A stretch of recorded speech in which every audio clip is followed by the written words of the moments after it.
নমস্কার বন্ধুরা, আমি রিনা সিজা রান্নাঘর থেকে স্বাগত জানাই। আশা করি তোমরা খুব ভালো আছো আর আমিও ভালো আছি।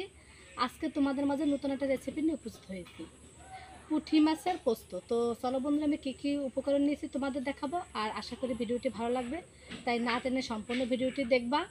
আর এখনও যারা সাবস্ক্রাইব করেনি, সাবস্ক্রাইব করে বেল আইকনে ক্লিক করে আমার পাশে থাকবা। আর আগে যারা সাবস্ক্রাইব করেছে তাদের তো অসংখ্য অসংখ্য ধন্যবাদ। তো চলো বন্ধুরা, আমি রেসিপিটি শুরু করি। এই যে আমি পুঁটি মাছ নিয়েছি, তো আগে থেকে কেটে ধুয়ে নিয়েছি। দেশি পুঁটি বন্ধুরা, বড়শি দিয়ে মেরেছি তাই। তো এই পুঁটি মাছটা আমি কীভাবে রান্না করব তাই তোমাদের মাঝে শেয়ার করব। পুঁটি মাছ রান্না করার জন্য কী কী উপকরণ নিয়েছি তোমাদের দেখাবো। খেয়ে নিয়েছি পেঁয়াজ আর রসুন বেটে। তো বন্ধুরা, আগে থেকে আমি শিলবাটায় সব মশলা বেটে নিয়েছি, তা না হলে তো ভিডিও বড় হয়ে যাবে, তার জন্য। এখানে নিয়েছি ধনিয়া আর জিরে একসাথে বেটে নিয়েছি। আর এখানে নিয়েছি পোস্ত বাটা, শুকনো মরিচ বাটা। চুলাতে আগুন জ্বালিয়ে দিয়েছি বন্ধুরা, কড়াই গরম হয়ে গেছে, কড়াইতে তেল দিয়ে দেবো। মাছগুলো লবণ হলুদ দিয়ে মাখিয়ে নেব। লবণ হলুদ তো ভালো করে মাখিয়ে নেব। তো লবণ হলুদ দিয়ে মাছ মাখিয়ে নিয়েছি, এখন কড়াইতে দিয়ে দেবো। লবণ হলুদ মাখানো মাছগুলো দিয়ে দেবো।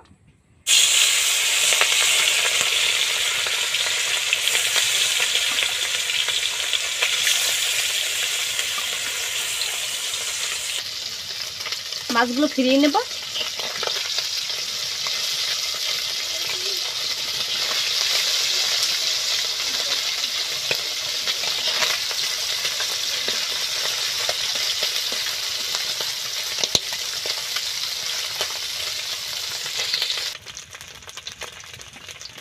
মাছগুলো ভাজা হয়ে গেছে, দেখো বন্ধুরা কত সুন্দর লাল লাল করে ভেজে নিয়েছি।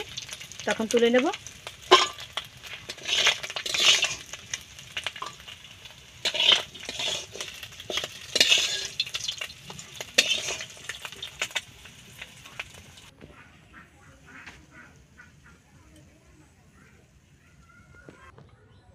সব মাছগুলো আমি ভেজে নেব এখন।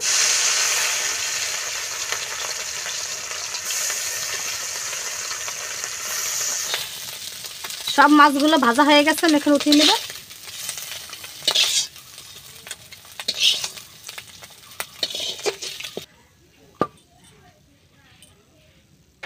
কড়াইতে তেল দিয়ে দেবো। দুটো তেজপাতা নিয়েছি, তো মাঝখানে ছিঁড়ে দিয়ে দেবো। গোটা জিরে দিয়ে দেবো। পেঁয়াজ রসুন বাটা দিয়ে দেবো।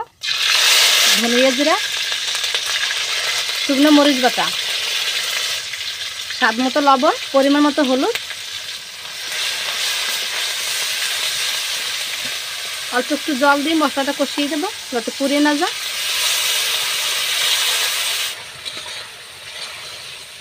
মশলা তো মোটামুটি কষিয়ে নিয়েছি, তখন পোস্ত বাটাগুলো দিয়ে দেবো। আর একটু কষিয়ে নেব।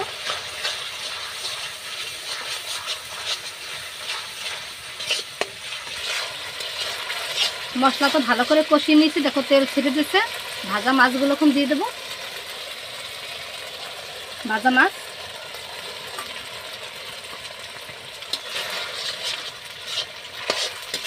ভাজা মাছের সাথে মশলাগুলো একটু মাখা মাখা করে নেব।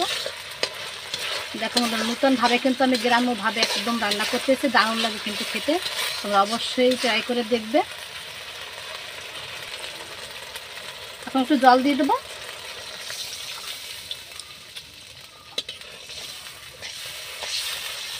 এখন কিছু সময় জাল করে নেব, তারপর তোমাদের আবার দেখাবো কেমন হয়েছে। রেডি হয়ে গেছে বন্ধুরা পুঁটি মাছের পোস্ত কারি। তো এখন নামিয়ে নেব।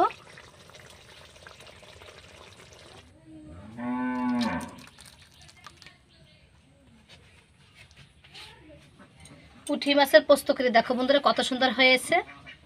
রান্নাটা একদম গ্রাম্যভাবে রান্না করেছি আমি, দারুণ হয়েছে দেখতে, আর খেতেও অসাধারণ হবে।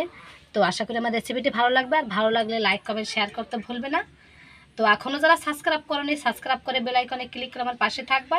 এখানে শেষ করছি, তোমরা ভালো থাকো, সুস্থ থাকো। আর এখনও যারা সাবস্ক্রাইব করোনি, সাবস্ক্রাইব করে আমার পাশে থাকবে। তো ধন্যবাদ।